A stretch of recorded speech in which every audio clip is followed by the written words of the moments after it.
So, Justin, what is Iron Man 3 about? All right, well, Iron Man 3 picks up a little while after the Avengers, and we find our beloved Tony Stark suffering from a little bit of post-traumatic stress disorder. Mr. Goatee is having trouble sleeping, and so he spent a lot of his time down in his dungeon of technology creating suit upon suit upon suit. Meanwhile, Pepper Potts is maintaining her role as CEO of Stark Industries and now taking business meetings with a former rival of Tony Stark's, though Tony doesn't realize it at the time.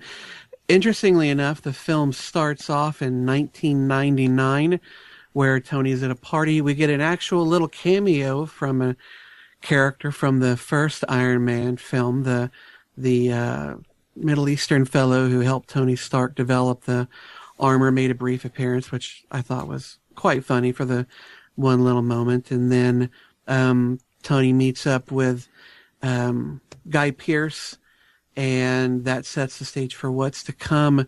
The story on this one I felt like was a little bit stronger than the previous two Iron Man films.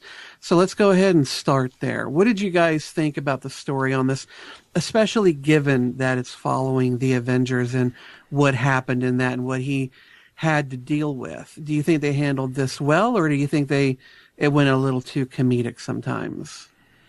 I don't think it necessarily went too comedic. I think that's kind of one of the trademarks of the Iron Man character. I did like that it focused more on Tony Stark himself than it did just, okay, Iron Man has a new suit now. He's got to fight whatever. Name the villain. Mm-hmm. Some big bad villain that he hasn't fought in some of the other movies. So it just didn't feel like it was, it felt a little bit refreshing. It felt a little bit like they were trying to kind of break away from the just cookie cutter. All right, this worked, that worked. And okay, we're doing it a third time.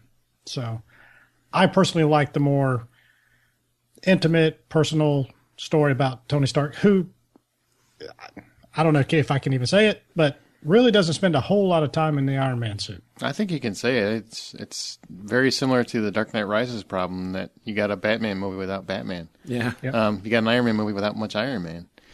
I did like that they let Tony Stark find himself. I liked it a lot because, like Brian said, they were taking a different approach to a threequel, which, any other time you see a third movie, I mean, they're doing the same thing they've done 2 times before. I give them credit for that. I just thought, they're letting Tony Stark find himself, but the metaphors about him and his suit, and does he fit the suit, or is the suit the man, or whatever, finding himself, that whole thing got a little bit heavy-handed, I thought, and the middle of the film really drags because of it, I thought. Mm-hmm. But I really liked that they tried something different. Really liked the expanded Rhodey's role with the Iron Patriot, which mm-hmm. is the Iron Man spinoff, I guess. The main villain proponent, Extremis, I thought that was a silly endeavor that never sticks with any real logic. But the dialogue, extremely clever throughout. I mean, that's obviously part of the story, and how it's written is not written like a superhero movie. It's written like a thriller, really. Mm-hmm. I mean, it's written more almost as a buddy cop. Yeah, buddy cop character thriller. That's what it. Definitely not like the first two Iron Men. Definitely not like Avengers. Mm-hmm. Well, that makes sense. I mean, Shane Black did write Lethal Weapon 2, The Last Boy Scout, Last Action Hero, Kiss Kiss Bang Bang. So the guy definitely knows what it is to write a film where you have 2 strong male leads, both of them kind of playing off each other. For me, I didn't think that there was really a slow moment in the film. You think the middle dragged a bit. I didn't think it dragged at all, and I think most of that is due to the charisma of Robert Downey Jr. Even in those moments that could have been slow in someone else's film, his charisma, his humor, and his acting ability carries it through right along with Shane Black's dialogue. It's snappy. It's got a great pace to it. It's surprisingly much funnier than the previous films were. And I was never once bored. There are some inconsistencies as far as Extremis and what it allows people to do, but I liked that finally we're getting a film where the hero has to reflect on what he's done and what's happened to him. And most of these movies, you really don't see that happen. They kill a bunch of people, go through some harrowing events, and then the next day they wake up like it never happened and they're ready to go at it again. He almost died. He went into space. He nearly got nuked, and that has affected him. And I liked seeing that play out. And I never thought there was a lacking of Iron Man either, because the suit shows up and the Iron Patriot suit's there quite a bit. I still felt like there was quite a bit of Iron Man technology involved, especially at the end, which we won't spoil. But if you see in the trailer, you know some suits show up. I agree with most of what you're saying. I do think there was some slower parts, particularly at the beginning. Not the very beginning, but after the initial sequence went through. There's just so many things that I didn't think were explained very well. And a lot of yeah, I mean, and a lot of things just didn't make sense or were very completely distracting to what the overall theme of the movie was. It was supposed to be a much darker take on Iron Man, and there was a lot of comedic elements, which I understand are prevalent in the Iron Man mythos, if you want to say, but there were some that were just so from left field as far as trying to really reach for that gag that just felt a little bit out of place, and sometimes. And another thing is the pacing just seemed really weird to me. It had ups and downs all the way throughout the. That's why I think it lagged in the middle part, just because it got really confused what kind of movie it wanted to be at times. Mm-hmm. Yeah. I never got that, but I guess I don't know. I don't know why my experience was so different, but I don't know why you think there's a lot of Iron Man, because he was not in the movie that much. The suit shows up in various ways. I think if you totaled it, there's probably 15 minutes of Iron Man in the whole movie. Of actual Iron Man, there's probably 15 minutes. Maybe, but do you want the film where you're constantly getting beat over the head with that one Iron Man suit? in the Iron Man movie? Yeah, a little bit. Yeah, that's one thing I definitely do want. Yeah. No, I think when you get too much of that, then what you do get becomes a little ho-hum, because, oh, well, there's the suit. He's going to save the day once again. There's really no stakes involved. But in this film, because he doesn't have that suit on him constantly, he's having, Stark is having to react and work on his own. The one saving grace for this movie versus Dark Knight Rises is Robert Downey Jr. is 5 times the actor Christian Bale is, in my opinion. And anytime he's on the screen, no matter what he's doing, whether it's comedic, dramatic, whatever it is, he's 5 times more interesting than Christian Bale is. Mm-hmm. So missing Iron Man a little bit and filling him with Iron Patriot's not really the same thing to me. Anytime he's on scene, he's far more interesting, so you don't lose me as much. Where Christian Bale would lose me for long periods of that movie just because he was boring the crap out of me at times. I get what you're saying, and Robert Downey Jr. definitely carried the movie. No complaints about his performance. He's fantastic. I just think it definitely lulled a little bit. All right, well, that was as good a transition to get away from where you're wrong as anything.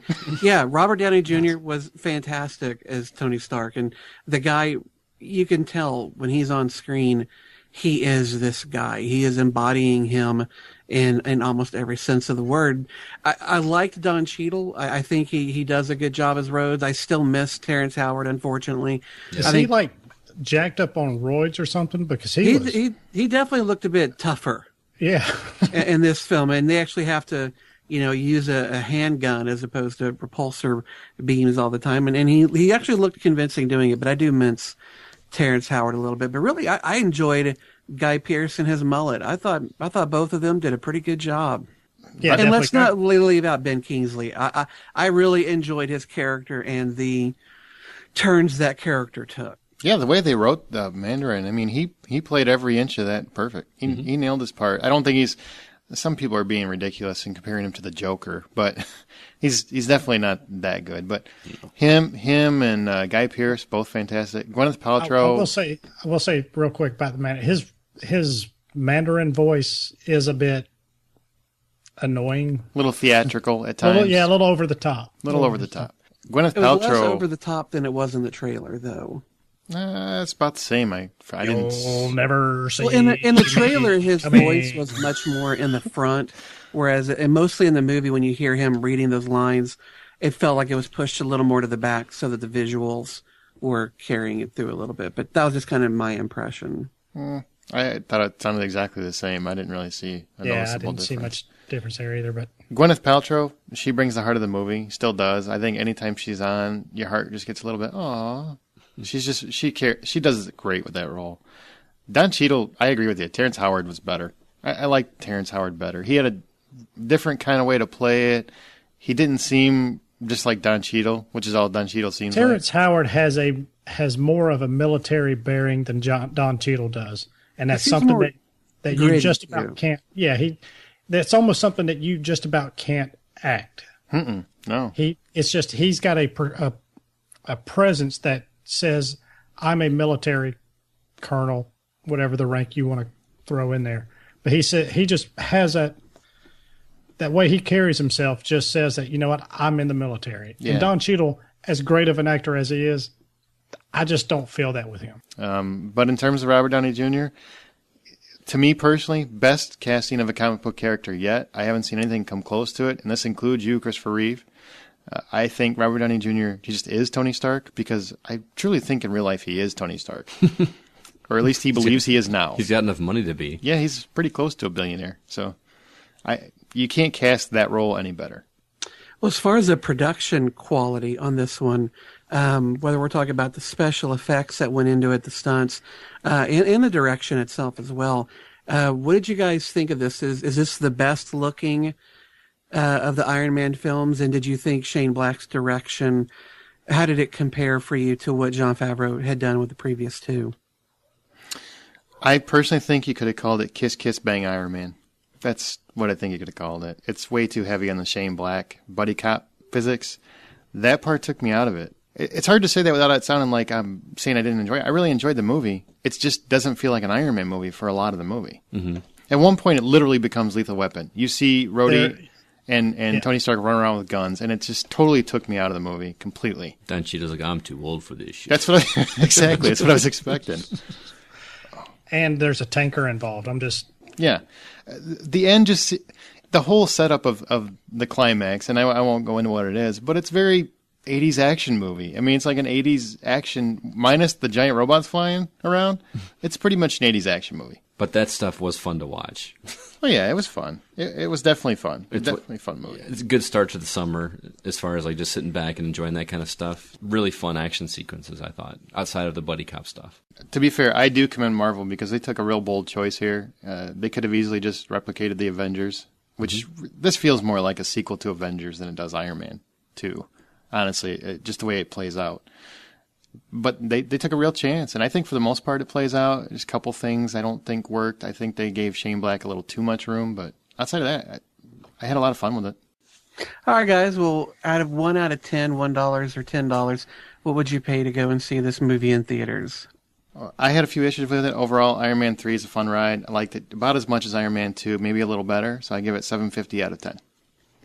I thoroughly enjoyed and can appreciate the shut your brain off elements of Iron Man 3, but the awkward pacing and annoying story elements distracted me and kept me from loving it. I still give it a 7 out of 10.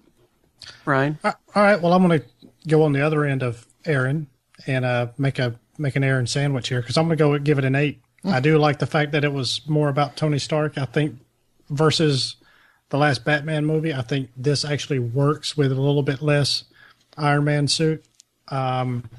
I do like the interaction with him and his short little sidekick he kind of picks up, earlier, in the movie. It was a very fun ride. I'll give it an 8. For me, this one is the best Iron Man that they've done yet.